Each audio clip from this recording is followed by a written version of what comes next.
Indonesia pagi ini tentunya masih bersama dengan saya Krisna Livia di Sanggar Kabasa bersama dengan Aiwan tentunya.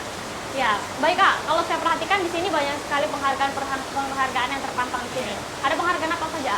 Alhamdulillah, penghargaan yang sudah diberikan, ada penghargaan dari ISQ 165 dari Pak Riki Najar, ada penghargaan diberikan juga dari Universitas Bayangkara, ada juga penghargaan talkshow kita sebagai inspiratif di Unisma Bekasi. Wah, luar biasa ya.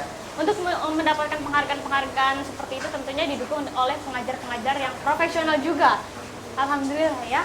Nah, saya ingin sedikit penasaran mengenai tentang pengajar tersebut. Apakah dibayar, Sebenarnya kalau untuk pengajar kita tidak dibayar, kan? Karena memang pengajar itu teman-teman dari relawan. Tapi lebih banyak itu sebenarnya itu dari yang di dalamnya, gitu. Tapi karena dengan seiringnya waktu, anak-anak semakin banyak, terus apalagi kapasitas tempat dan waktu kita pun terbuat. Ya alhamdulillah akhirnya coba kita untuk mencari relawan. Tapi alhamdulillah dengan adanya relawan, setidaknya bisa memberikan energi lebih besar lagi untuk anak-anak gitu kan. Wah, luar biasa ya. Alhamdulillah. Karena kenapa banyak sekali bermacam-macam karakter dari guru. Ketika pun anak-anak, saya bingung nih, ini pelajaran bahasa Inggris Ustaz, bingung. Ya alhamdulillah dengan kita coba cari guru bahasa Inggris, ya alhamdulillah ketika. Dan yang saya senangnya ketika dapat gurunya itu yang memang mencintai dan sabar untuk anak-anak di situ. Iya. Jadi bukan hanya sekedar kita mencari yang cerdas, yang pintar, tidak, tapi bagaimana mereka bisa memahami karakter anak-anak di situ. Itu yang sangat mahalnya. Karena ketika dia memahami pasti sabar, gitu Kak. Tapi alhamdulillah kita bermacam-macam relawan, pada umumnya mereka banyak belajar dengan karakter anak-anak di sini. Iya, juga biasanya kalau belajar itu juga didukung dengan beberapa fasilitas juga ya, yang harus mendukung juga. Kira-kira untuk sumber dana untuk memfasilitasi tersebut itu bagaimana? Kalau sumber dana paling banyak sebenarnya kan dari pribadi. Tapi karena memang pun kapasitasnya kita harus luas, ya alhamdulillah ada sebagian memang donatur yang tetap. Itu ada donatur tetap dari SMA Negeri 3 Bandung. Itu alhamdulillah. Terus di satu sisi lain kita pun berwirausaha Kak. Nah seperti jualan payung, nah sendok, terus masker. Nah hasil usaha itu memang kita jadikan untuk kehidupan kita sehari-hari untuk anak-anak. Gitu alhamdulillah. Wah alhamdulillah banget ya. Di sini juga ada tenaga pendidik yang tetap mungkin berapa Untuk orang? yang tetap kita pengajar alhamdulillah ada 4 anak. Ada 4 ya anak. Itu Teh Sri Winda, ada namanya Teh Rindi, terus ada Teh Didi, sama satu lagi Nuril. Itu alhamdulillah dia sudah mengabdi cukup lama dan mereka pun sangat menikmati untuk mengajar ya. Itu kan. Dan juga sangat antusias sekali dalam mengajar anak-anak tersebut tadi yang saya perhatikan. Kalau untuk mungkin setiap tahunnya juga ada tenaga relawan yang mengajar dari masyarakat. Kalau relawan alhamdulillah banyak Kak. Rata-rata itu relawan itu baik yang sudah kerja maupun yang memang masih duduk di perguruan tinggi. Kalau saya sih siapapun yang memang ingin menjadi relawan, yang terpenting niatnya dia itu energinya dalam energi yang positif. Gitu. Masalah kita tidak pernah tahu kapasitas mereka, tapi kita menanamkan niat yang baik. Kalaupun pasti ketika dia ingin menjadi relawan sudah pasti niatnya itu baik untuk anak-anak. Kemarin juga ada yang dari Inggris sama dari Australia, bule ngajar di sini selama 2 bulan. Mengajarkan anak-anak sampai tinggal di sini, dibawa dengan teman saya. Terus alhamdulillah juga kemarin juga ada dari Unisma juga, khusus memang dia bahasa Inggris, dia mengajar di sini sudah hampir kurang lebih setahun. Alhamdulillah masih istiqomah.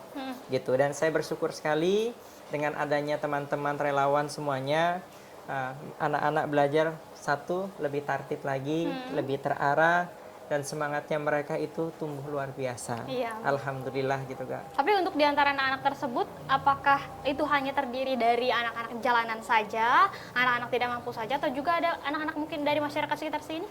Memang sedikit cerita, sebenarnya kita dulu tuh memang kita fokus terhadap anak jalanan. Tapi dengan seiringnya kita memiliki wadah, kita bersosialisasi, tetap mereka adalah anak-anak Indonesia. Makanya anak jalanan, yatim duafa, semuanya kita rangkul, bukan anak-anak juga tapi orang tuanya.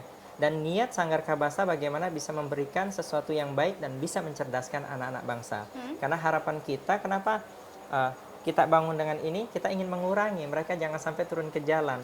Yang sudah dalam akhlaknya bagus, bagaimana kita tanamkan dengan niat yang lebih bagus lagi, gitu Kak. Luar biasa Itu ya. dasar akidah akhlak yang harus kita tanamkan di Sanggar Kabasa ini. Lalu bagaimana dengan anak-anak yang mungkin terbilang orang tuanya masih ada, ataukah itu dikenakan biaya atau sama saja?